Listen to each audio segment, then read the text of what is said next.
growing inequality, have limited, even no poverty reduction impact. Okay, so I'm not just not going into details about the need, but let us look into what are the various models of social policy, and quickly I'll go into the various policies related to women, children, and other groups of the society. So when I say social policy is successful track to accelerate welfare motive, as I said. And there are three models of social policy. You remember this point, you have to always remember the three models of social policy. What are those policies? See, social policy is seen to be beneficiary, it is redistributive, and it is concerned with economy as well as non-economic object. There is one of the concerns that says that social policies seem to be beneficial. It is beneficial towards people, it is redistributive, and is concerned with economic as well as non-economic objectives. And the purpose of model building is not to admire the architecture of the building, okay, but to see some order in all the disorder and confusion of facts, systems, and choices concerning certain areas of our economic and social life. So when I look at the models of social policy, the most important model of social policy is the residual welfare model of social policy. What is it? The residual welfare policy of welfare model of social policy. What is this policy?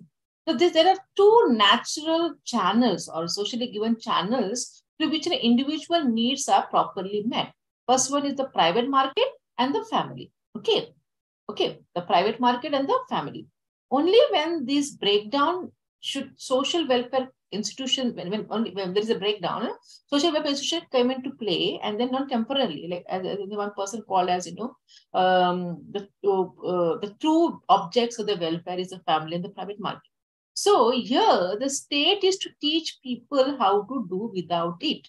And the theoretical base of these models can be traced back to the early days of the English poor law, and finds supports in organic, mechanical, biological constructs of society by various sociologists like Herbert Spencer and Radcliffe Brown, and economists like Redman, and the founders and followers of the Institute of Economic Affairs in London.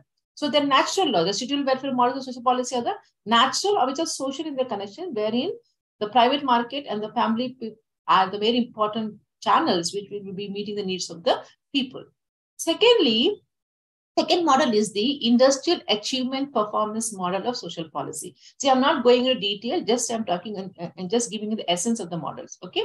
See, when I talk about the industrial achievement performance model of social policy, this particular model ensures social needs should be met on the basis of merit, okay, work performance, and productivity. Okay. What is the industrial achievement model talks about? You should see that it should be the needs should be met in the basis of merit, work performance, and productivity. So it is derived from the various economic and psychological theories concerned with incentives, effort, and this is mainly because it is industrial sociology. Okay, and the formation of class and group loyalty. It has been described as the handmaiden model also. Okay, and the third one is the institutional redistributive model of social policy. Institutional redistributive model of social policy. And here, social welfare as a major integrated institution society, which provides universalist services outside the market and the principle of need. So it is in part based on theories about the multiple effects on social change and the economic system, and in part on the principle of social equality. The institutional redistributive model of policy ensures social equality. So it is basically a model which incorporates a system of redistribution in command over resource through time. So when I talk about the residual welfare model, welfare provisions is often seen as being for the poor. Okay, so this was a dominant model in English-speaking countries, not like India. English poor laws were exported to many other countries. Then talk about the solidarity. Solidarity is very important. When I say solidarity, welfare is something which talks about the unity of the people and mutual responsibility. So responsibility which people have to each other depend on the relationship. The people in society are part of the solidaristic social network. So many of the rights which people have are particular rather than general. Particular in the sense of women rights, children rights, old and people rights, they are particular in nature, not general. So they depend on person's circumstances, work record, or family relationship, not on general rights protected by the state. Next, we talk about the institutional welfare. An institutional system is one in which need is accepted as a normal part of social life. So welfare is provided for the population as a whole. Okay. in the same way as public services like roads or school might be. So in an institutional system, welfare is not just for the poor, it is for everyone. And when we talk about the industrial achievement performance, as I said, welfare has been seen as a handmaiden to the economy. So it helps employers by preparing and servicing the capacity of the workforce. And here it acts as an economic regulator, stimulating demand when production is low. So the argument here refers to some issues as institutional and institutional welfare, but there is an important difference over here that, institutional and institutional welfare are principles which are universal and selective methods. Okay, so these are the various models I just spoke about. So the development is a major aspect of the progress of the people or to provide social services to the people is very, very important when social policy issues are concerned. So the scope of social welfare services has increased with the hanging concept of social welfare or social work on the one hand, and the emergence of the concept of welfare state on the other. So this is all about social policy. Hope you understood what exactly social policy is all about. Okay. So when I talk about the social policy in India, generally we can talk about Indian level. So I'm not talking specifically when I say social policy in India. So we have different policies in India, like legal theory, especially legislative activity in India, has to be adjusted to the interest and needs of the Indian society. So in India after independence, a series of social reforms have been initiated through various laws. Okay, for instance, legislation has been enacted in India to meet social needs for the establishment of new social order, which was envisaged in the Constitution of Part 4 of the Constitution, which talks about state in promoting welfare of the people so that social justice should permeate all institutions of our national life. So according to these directive principles of the state, is required to secure... Yeah, please tell me. What happened?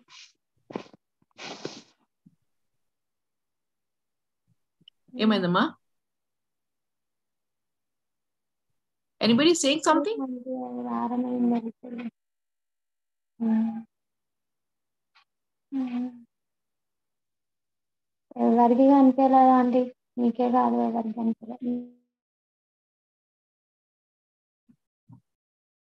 Fine. Somebody's talking. Fine. So when I talk about ma'am, I have a doubt. Please tell me. Ma'am, just now you told about social policies, right? Yeah. So these social policies, they'll change in the period of time, or they'll be constant? Yes. See, depending upon the need, depending upon the requirement, there is amendments are made in the policies as well. They are not whatever has been done 20 years ago, it will be implemented for further. No. There are changes because it is consciously made. It's a conscious efforts. Okay? Yes, ma'am. Yes, ma'am. Okay. Ma'am, and the 5-year plan also included in the social policy? Or absolutely. They are the planning. See, as I say, planning means they are the 5-year plans. See, the objectives of welfare state and planning are almost the same in democratic society. Okay. So when I say planning means conscious attempt by the government of a country. So, which is again the participation of other collective bodies to coordinate public policies. So what are planning and this particular plans? They coordinate the policies more rationally in order to reach more fully and rapidly to the people. Getting my point? So what is happening? Planning and policies go hand in hand. Are you getting me?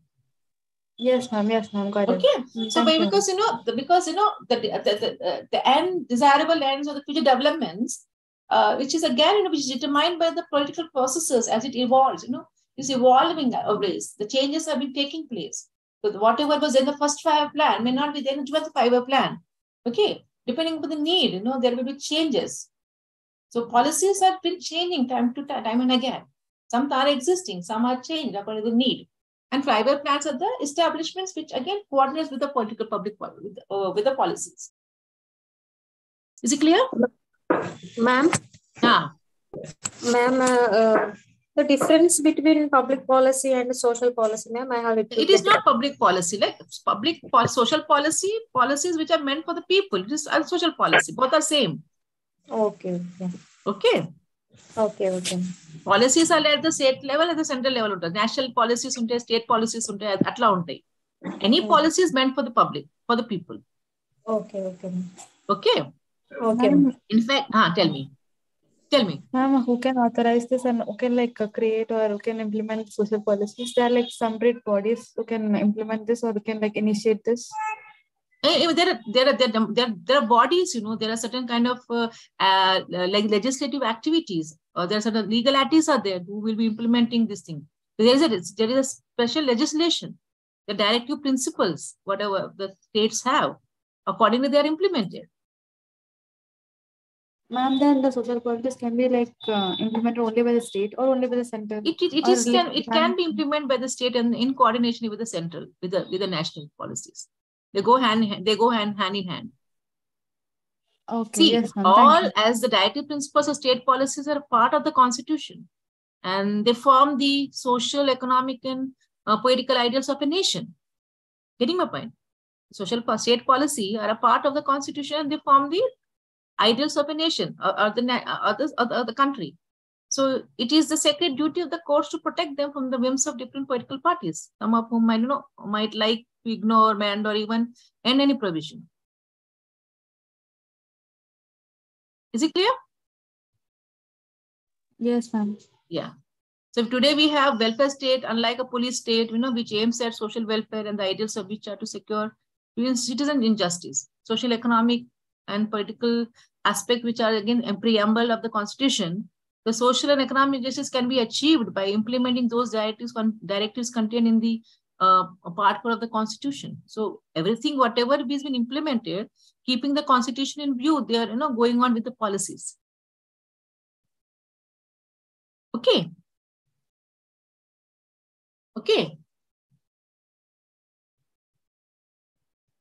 Yes, ma'am. Okay. So it's social policy and administration. When I talk about administration, the principal areas relate to policy and administration practice in social service. They may be related to health, they may be related to social security, they may be related to education, employment, community, unemployment, social problems, crime, etc. All these are come under the social policy. Okay? Gender, mainly gender, old age, everything comes under this social policy. So welfare is more important aspect over here. The welfare commonly refers to well-being, and social policies are meant for that welfare. Shall I go further? Yes, ma'am. Okay. See, yes, just for example, some small thing I can talk about education policy. Who's that? So there are policies related to health. There are policies related to education. There are policies related to what you can say, children. Policies related to, as you said, social planning and social policy go hand in hand. See, when I say social planning is closely related with social policy of any country. Social planning is that planning which is directed to a particular social policy. So whereas social policy describes measures taken by the state in order to promote the welfare of those classes within the society which are economically backward, because economically low, or those who are the sufferers. So this policy is the origin, in its origin was motivated by the knowledge of human wants and needs, and looking into the economic conditions of the people, keeping those things into aspects. Social policies are being trained, plannings are done accordingly. So both go hand in hand. Okay.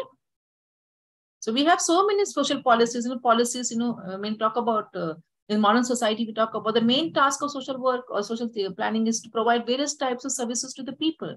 There is especially to children, women, old age, destitute, dependent, disabled. And for this benefit, there are various programs taken up, like programs related to public assistance, programs related to social assurance, insurance, family services, child welfare services, women welfare services, labor welfare services. Okay, there are various programs have been taken by, they have been planned accordingly. Okay. And here again, the role of social worker also plays a very important role, as well as sociologist. Are you getting? So what is social policy like? Social policy is focused on the aspects of the economy, society, and policy that one necessary to human existence and the means by which they can be provided. So the objective of social policy are social security and social welfare. And that's the reason I spoke about the 4 models of policy related to social welfare, performance, and redistribution. And India, if you look into social policy and planning, rest on the directive principles of the state policy and welfare state, and its planning and empowered further the people who will be going in the direction of the social justice. Okay, now just to go further, I just spoke about what are the social policies. Keeping in view the syllabus of yours, like what are the various policies which are meant for women and children? Like I just briefly go to that. See, you must be knowing. Have you heard about the policies related to women? Anybody can please tell me? Ma'am, can you repeat the question? Can you repeat the question again? Policies related, national policy for women. Like, have you heard about this thing? Why the policies for women? Can anybody tell the reason for policies for women? Yes, ma'am. Like there are many policies regarding the women, like related to women. That is exploitation, that is rights and their equality. Yes. Their participation and their role, like the equality between men and women. Yeah. There are many like reasons. Yeah. See, when I talk about the policy, the national policy is meant for the empowerment of women in all aspects. Okay, to ensure gender inequality in the society and to ensure that there is more participation in women in every aspect. Okay, so we talk about the policies related to women. There are major aspects. We talk about in the Constitution of India, like we talk about, it conveys a powerful mandate for equality and rights of women in its preamble and fundamental rights and duties, and also provide for specific provision for affirmative action. So India is also a signatory to a number of UN conventions, primarily the conventions of elimination of CEDAW, the conventions on elimination of all forms of discrimination against women, where, a Beijing platform for action and convention on rights of child, where the commitment of the nation to protect and empower its women and girls is quite pronounced. And we talk about the sustainable development goals. Have you heard about that? Millennium Development Goals, Sustainable Development Goals, where, it talks about the course of development aspects on various aspects like poverty, inequality, or violence against women is one of the major concerns, which is, actually critical for the global success of the goals of sustainable development or the Millennium Development. So the empowerment of movement is a socio-political ideal envisioned in relation to the wider framework of women's rights. So women rights or women policy, national policy of women focuses upon the various aspects related to women. When we talk about the national policy of women 2016, the national policy for women 2016 acts as a generic policy framework that guides various sectors to issues more detailed policy documents that are sector specific, various aspects. So this vision of this policy is to build a society in which, where women attain their full potential and they're able to participate as equal partners in all spheres of life and influence the process of social change. And moreover, this political policy is wanted to create an effective framework which enables the process of developing policies, programs, and practices which will ensure equal rights and opportunities for women in the family, in the community, in the workplace, and in the governance. So that is like mission, especially that equal rights and opportunities that women has to be finding in the family, community, workplace, and governance. These are the things we can talk. So priority areas of the policy includes health, education, economy, governance and decision-making, violence against women, environmental protection, like and enabling environment, you can say, includes housing, shelter, drinking water, sanitation, environment, and because when we talk about ecofeminism, we talk about where women's participation is more in the environmental protection. So there are various policies related to women. We talks about the implementation of policy, we can say. The policy framework talks about the specific, achievable, effective strategies for implementation, which requires at national, state, and local government level. So here, there are various initiatives important initiatives for women taken up since so many years. Like, in 1992, we talk about a National Commission Women was set up.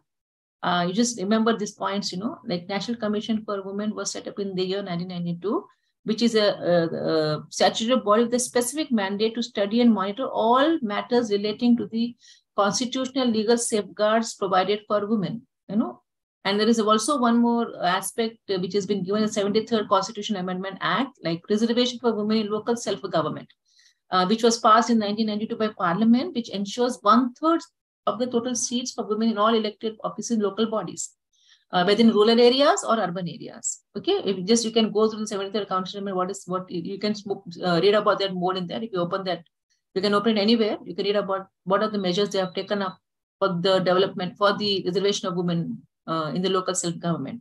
And there is also one policy called as National Plan of Action for Girl Child. This plan of action is to ensure survival, protection, and development of the girl child with ultimate objective of building up a better future for the girl child. And there is one more policy. It was in the year, I think, 1991-2000, and there was a National Policy for Empowerment of Women 2001. There is Department of Women and Child Development. The Ministry of Human Resources has prepared national policy for the empowerment of women in the year 2001. And this is, this is a very important aspect. And the goal of this policy is to bring about the advancement, development, and empowerment of women. So this is one of the important initiatives taken up at the national level for the development and, or to meet the needs of women at all levels. Okay, so I just want to talk about one more aspect related to the policies related to women, the national policy for women. In fact, I think whether I should say national policy for women or whether I should say the constitutional safeguards. There's a national policy on education as well, which was emphasized which was taken up in 1986. There is a national perspective plan for women, which was started in the year 1988-2000, where, it talks about how women can be perceived in a holistic manner, and where she can assess the effects of development plans and programs. So here, this particular national perspective plan for women talks about economic development and integration of women into the mainstream economy and equity and social justice for all women. So this is one aspect. There is also a national literacy mission, also talks about where women also involves women organization, where health is an important indicator of well-being for women's development. And this particular plan recommended that, immunocensus test has to be banned. So there is a need to encourage parents to have female children. Okay, so there is another plan. We talk about the Shram Shakti report. Shram Shakti report is a report of the National Commission on Self-Employed Women and Women in the Informal Sector, which has come in the year 1988, was set up to study in a comprehensive manner the working and living condition of women, or state of poor women, which it includes the unprotected labor, those who are self-employed, engaged in wage labor, paid or unpaid, and contract labor. So, as you all know that women contribute to family and national economy, their work gets no recognition.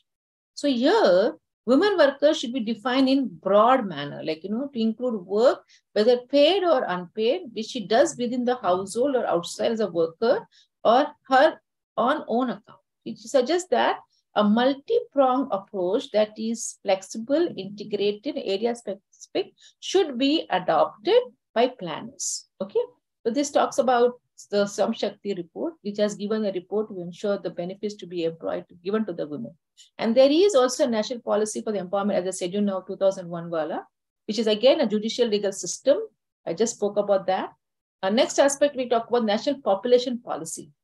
Okay, 2000, I didn't speak about this. National population policy talks about, where women will be enabled to exercise their reproductive rights, where, registration of birth, deaths, and marriage will be made compulsory to strategize and deal with the problems that women face.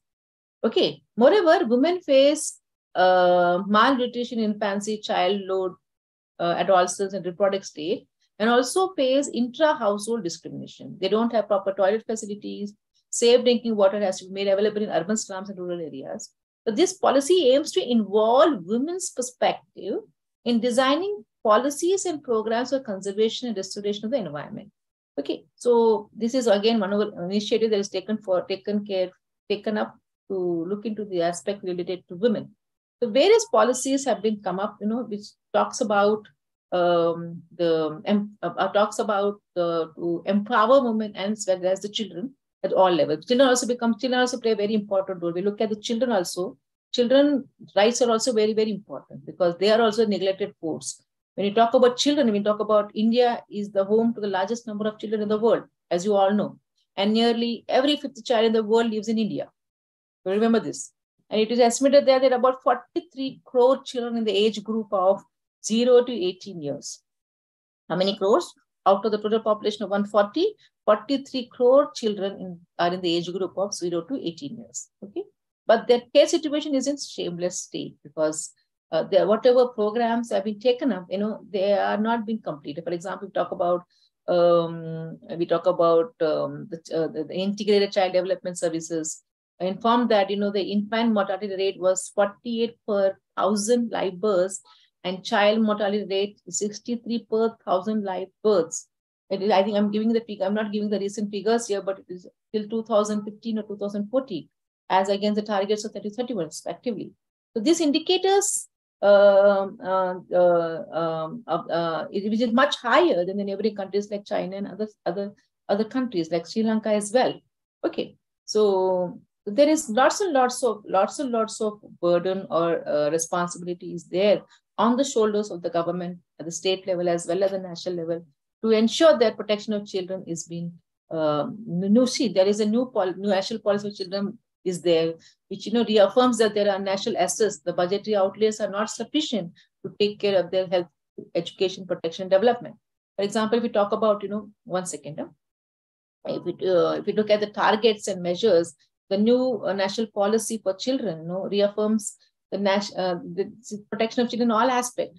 But that has been not reached. The national policy for children, constitutes a comprehensive set of measures to ensure the development of children that is divided into four sectors or four sections. Like first is health and nutrition, second is education and development, third is protection, and fourth is participation. So survival, health, and nutrition are the basis of a child's development. Even in the 12th five-year plan has prioritized this.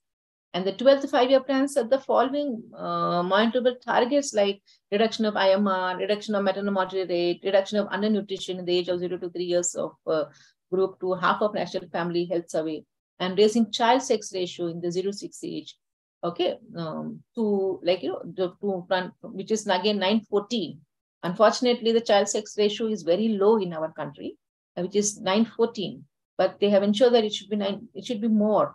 Nowadays, the sex ratio has improved in our country. The sex ratio now it is, by 2011 census, it was 941, 2,000 males, but now it has improved. I think it is much higher now. So there are major necessary measures ensured by the government to help a child survive or grow healthy. The national policy for children also recognize the need of the differently abled, the girl child, and the HIV affected children as well. Oh, okay. And this particular policy also gives a miss to stop discrimination based on religion and caste, although the National Policy for Children talks about non-discrimination. But India contributes 29% of the global total of first death of children. But the National Policy for Action sticks to its, as usual, improved maternal health care. Improved maternal health care is not possible without the necessary infrastructure and skilled health workers. So this sector is almost, marred by the shortage of staff at all levels of services. And there are 24% of, positions of doctors lay vacant in the primary health centers. How it can be ensured. Okay, so there is various aspects we can talk about in the protection of children. It talks about children. It says that children have the right to be protected whatever they are. And the state shall create a caring, protective, and safe environment for all children. And the 12th five-year plan too argued for updating of the National Policy for Children, which was framed in 1974. And it has been updated as well, and making the protection of children a right. But we consider the priority of child protection always has been the receiving and getting a mere 1% total child budget. In fact, in the union budget of recent, I'm not having the recent figures over here, but the allocation to the integrated child protection scheme has seen as 25% decline. Okay, and it is not been increased. Okay, and it has to be increased. Okay, recently the Protection of Children from Sexual Offences, the POSCO Act 2012 was passed to provide a protective environment to the children. Okay, the POSCO Act, you have to remember, it is like, it has to protective environment to children is very important. In spite of that POSCO Act, the violence on women children are increasing day by day. So many civil societies such as Center for Child Rights, many other, feel that it needs improvement. And so many other measures has to be incorporated to protect the child from various disasters. So, for example, society, as you all know, Indian society is patriarchal in nature. And the relationship between a boy and a girl has never gone down well. The girl's family, any violence that takes place on a girl, they're not going out and complaining. So what is happening, with the boy has to go to jail at the Indian Penal Code, but it has not been happening whenever a violence has been meted to a girl. So that has to be improvised. When you talk about Center for Child Rights, that is, they need to improvise the various policies that are meant for the children. Okay. So overall, we can see that the National Policy for Children has promised a lot for children's survival, protection, education, and health, but it has at times used lofty but vague terminologies whose effects are like beyond the control of any agencies. They have to be improvised. They have to be more stronger to provide benefits to the children. And when you look into the policies related to women, there are again many policies related to children. For example, I just put the National Policy for Children. Let's talk about the girl child thing, the National Plan for SARC Decade of Girl Child 1991-2000. Where this particular aspect, policies and program for children, talks about a national plan of action with the central theme like survival, protection, and development. And purpose was to provide equal opportunities to the girl child, acknowledging her low status in society. And the main goal of the plans was survival and the protection of girl child, and safe motherhood, and the overall development of the girl child. And the special protection for vulnerable girl children in difficult circumstances, where there is a National Nutrition Policy, 1993. And this policy states that widespread poverty resulting in chronic and persistent hunger is the single biggest bane of the developing country. And the physical expression of this continuously reenacted tragedy is a condition of undernutrition, which manifests itself among large sections of poor, particularly among the children, especially the girl children, who are undernourished, who are unhealthy, and their nutrition is not proper. Nutrition is a multi-sectoral issue, and it has to be dealt at various levels. But nutrition affects development as much as development affects nutrition. The nutrition policy instrument in the strategy states that the problem of nutrition has to be tackled both through direct nutrition intervention for especially vulnerable group, as well as through various development policy instruments, which will create condition for improved nutrition. So this is one of the aspects for the national policy for nutrition, as well as national policy for the children. Next aspect, I could just put it a word to you, like the National Policy 2000. There is a National Health Policy 2002. The various policies are there. There's a National Charter for Children 2003. The various policies have been adopted by the government at various levels. There is also one policy called as National Plan for Action 2005, which talks about the rights to all children up to the age of 18 years. And there's also one more policy called talking about protection from various violence that are meted to the children. There's also policy related to child labor.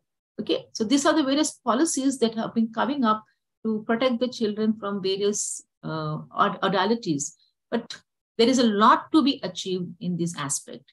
Okay, so this is all about the policies related to, so I'm not going into the detailed policies. We need to go into details to the policy related to Convention on the Rights of Child in 1992, National Policy on Children in 1974, National Nutrition Policy, National Population Policy, or National Policy 2013. All these policies you need to go through when you're talking about the policies related to children at the state as well as the national level.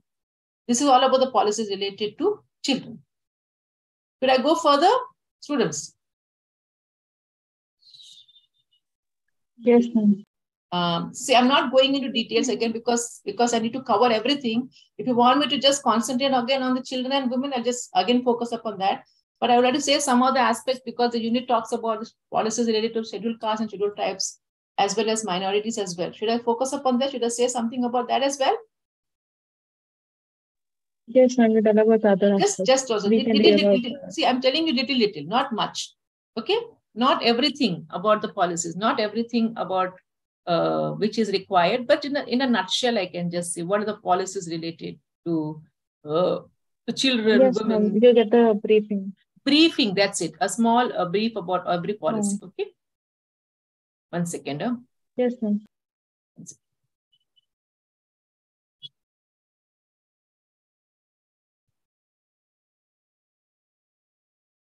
In fact, I wanted to show you the PPTs. If I would have made the PPTs, I would have put it at one place.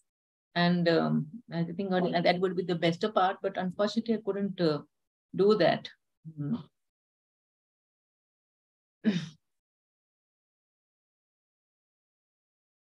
Ma'am, try sharing the screen, right? Yes, child? Yes, child? Try sharing the screen, ma'am. There is an option called share. I know, but I don't have the PPT. Okay? Unfortunately, I don't have the PPTs over here. In fact, I don't have actual the material which I have prepared for my other lectures. I think I'm just going through that. I'm happy to find. For example, if you talk about the national policy for scheduled caste, if you talk about, again, there are n number of policies which are there for the safeguards of to safeguard the rights of the maneuver sections like the scheduled caste. And the Constitution has incorporated certain provisions, safeguards the protection and the upliftment of scheduled caste. And the directive principles of state policy in the Constitution of India, under the directive principle of state policy, Article 46, comprehensively comprises both the development and regulatory aspect. We talk about Article 46, we talk about Article 17, Article 23, Article 15, Article 24, Article 15.4, which is related to educational safeguard of scheduled caste, all these articles are there, or service safeguard article 16.4. All these are for the upliftment and protection of the scheduled castes, and the persons belonging to the scheduled caste, as you know, constitute a sizable portion of our population. And I think that is, again, now it has come to 20% to 2020, 2021 census, we can say, 2011, 2021. So we don't have the figures now. And that development is very, very important. So the Ministry of Social Justice and Empowerment, implement the various schemes for the development of scheduled castes, either in the name of education development. We have this scheme of post-matric scholarship, economic development. We talk about the National Scheduled Caste Finance and Development Corporation. We have this National Safai Karmachari Finance and Development Corporations. Protection measures like protection of civil rights, 1955. Volunteer organizations, okay, and there is a national policy on education for scheduled caste, okay, where there is an allotted budget of the Department of Elementary Education, Literacy, and Secondary Higher Education, where 16.33% of seats are allotted under the special component plan. So the pursuant to the national policy on education, the following positions have been incorporated, especially for scheduled caste population, like relaxed norm for opening of primary schools, setting up a primary school within 1 kilometer working distance, abolition of tuition fee in all government schools, incentives like free textbooks, uniforms, stationery, school bags, and the major programs related to education like district primary education programs, Sarva Shiksha Abhiyan, which Sarva Shiksha Abhiyan also comes for children, Lokamaji, Shiksha Karmi, all these programs, which have been meant for, especially for scheduled caste and scheduled tribes as well. Okay, reservations of seats in central government institutions. So all these are policies which are meant for the upliftment of scheduled caste. Okay, these are the various things I could talk about at the state level, national policies. And when we talk about the policies related to children, scheduled tribes, even I think there are not many policies related to scheduled tribe, but they also constitute a mere population of 8.6% of the population of India. And there are also various policies related to them. The national policy for scheduled tribes, the government of India as the establishment national policy of scheduled tribes for the first time since the country's independence. We have to remember this. And this particular policy aims to integrate scheduled tribes into civilization through a multi-pronged approach that promotes the overall development of this particular section of the society. We talk about in all the states it has been implemented. But when we talk about this, there has been no national policy which could have helped translate the constitutional provision into reality. So 5 principles were spelled out in 1952, known as Nehru Panchashil, have been guiding the administration of tribal affairs. And they are, tribal should be allowed to develop according to their own geniuses. Tribal rights in land and forest should be respected. Tribal teams should be trained to undertake administration development without too many outsiders. Tribal development should be undertaken without disturbing tribal social and cultural institutions. And the index of tribal development should be quality of the life and not the money spent. So realizing that the Nehru and Panchashil was long on generalities, the government of India formed the Ministry of Tribal Affairs for the first time in October 1999 to accelerate tribal development. Okay. And the Ministry of Tribal Affairs is now coming out with a draft national policy on tribals. Based upon the feedback given by the tribal leaders or the concerned states, individuals, organizations, the public and the private sectors, and the NGOs, the ministry is trying to finalize the policy. And the national policy recognizes that, majority of scheduled tribes continue to live below the poverty line, have poor literacy rate, suffer from malnutrition and disease, and are vulnerable to displacement. It's one of the major issues that have been faced by most of the tribals, that is displacement. And it is acknowledged that, scheduled tribes in general are repositories of indigenous knowledge and wisdom in certain aspects. So national policy aims at addressing each of these problems in a concrete way. Okay.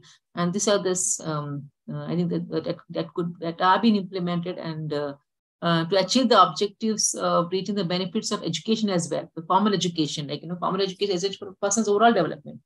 So despite various programs since independence to promote formal education, the literacy rate among scheduled tribes is very, very low. Okay. In comparison to national female literacy rate, the female literacy rate is only 18.1%, but it is very, very low for the tribals as well. To achieve the objective of reaching the benefit of education, the national policy will also ensure that the tribals are included in the national program of Sarva Shiksha Abhiyan, and I think they are being included, run by the Ministry of Rural Development. Schools and hostels are being opened for them.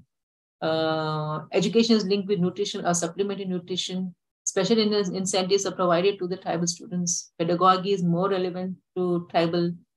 Teaching should be, maybe imparted in their tribal mother language, which is not being done again. Okay, curricula to make skill upgradation, all these things. Even in the health aspect, if you look into most of the majority of the tribals, they require health care because there is affected due to malnutrition, lack of adequate drinking water, poor hygiene and environmental conditions, and most importantly, poverty. Their health is also affected by lack of understanding, and apathy by the health department because no people want to go and serve in the tribal areas. So diseases have spread to tribal communities as a result of introduction of roadways, industrialization, and communication infrastructure.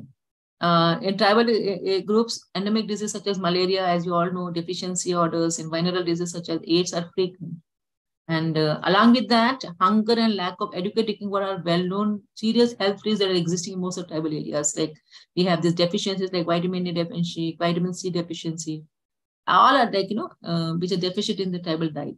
Okay, these are various aspects, when the national policy for tribals trying to seek to strengthen these various aspects related to allopathy medicine or expand the hospitals to tribal areas, encourage the traditional medicines, promote cultivations, and eradicate endemic disease as a major concern. Okay, and the displacement as well as resettlement. Most of the tribals are displaced from their area of living, like Orissa, other places. If you look at most of the tribals are displaced from the place of living in the name of development. So national policy also takes into the displacement becomes as inevitable for the tribal families. They ensure that, at least a minimum of 2 acres of land, cultivable land should be provided to the people, those who be displaced, whoever it may be, or in the family, like whether it may be a man or a wife or a children, unmarried children. Cultivable land of 2 acres should be given to them. Tribal families who are into fishing, they will be provided with reservoirs, new reservoirs should be constructed for them. Reservation benefits should be given to them. All these things are being taken up by the national policy for tribals. Okay, this is all about the national policy for scheduled castes and scheduled tribes. There are again various policies also related to land alienation, policy related to shifting cultivation, policies related to tribal languages, primitive tribal groups, like we talk about the primitive tribal groups, denotified tribes, we can talk about them. So, for them as well, they're taking various initiatives to protect their rights. Okay, so national policies envisages to boost private primitive tribal groups, social image. They're being stigmatized. Primitive shall be like they're being considered as criminals. That notion should go away for them. And there should be effective and preventive and curative health system should be introduced for the primitive tribal groups. Traditional methods of prevention should be introduced. Okay, and the farmer schooling should be strengthened by taking Sarva Shiksha Abhiyan as a major aspect to provide education to all the tribal groups, etc., etc., etc. So this is all about the policy related to scheduled tribes. Okay, scheduled castes and scheduled tribes. And students, anything else? You can just ask me. I'll just tell about that, please.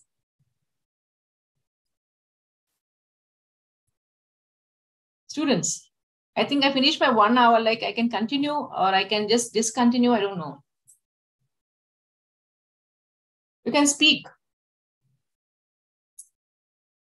Again, there is a normal one. Can I ask a normal question? Can I ask a question related to the exam purpose? Yeah. I didn't. One thing I want to tell you before that. I haven't spoken about the national policies for aged or disabled or minority. Like you can just go through. There are also policies related to aged, policies related to disabled, policies related to minorities, etc. Like there is a national policy for older person was announced in 1999. You remember this national policy for older persons. There's a policy related to disabled as well. Just look into the various policies that are meant for the development of the aged as well. See, there's a national policy for senior citizen 2011. Just go through that national policy for senior citizen, which is based on several factors, which include the demographic exposure of elders, talks about the loneliness, it talks about the deprivation, talks about their, issues of the old seniors living in urban and rural areas. Just you have to go through, okay? National policy for disabilities and national policy for senior citizens. Just go through those policies as well, okay? And there is a national policy for minorities as well. Just go through them. Any doubts you have, you can just ask me. I can share my number to you guys. You have any queries, you can put a word. Yeah, please tell me. Chapama. Madam, can you show some PPTs regarding this topic tomorrow, madam? If tomorrow my class is there, I will show you. Okay, thank you. I will put all things in oka chotala pettesi. National policy for children, national policy for women, national policy for scheduled caste. Oka slide I can prepare and show you. Okay, thank you, ma'am. Okay. Anybody else? Krishna, you want to say something? No, ma'am, thank you. Any queries? Please ask me. No, madam. Okay. Should we need to remember all the policies along with their years? See, it is better, like both policies and years are very, very important because they are being framed on specific period and time, is it? So we need to remember those dates as well. Okay. Yes, ma'am. Do you know when will when will third sem exams be? I don't know, child, about that. Probably you can get a proper understanding of that to the administrators. I think they can tell you about the examination. I don't know about that anything. Okay, ma'am. That's it. Thank you, ma'am. Okay. Yes. Thank you so much. Thank you, ma'am. All the best. Take care. Okay. Thank you, ma'am. Yeah. Bye-bye. Bye-bye.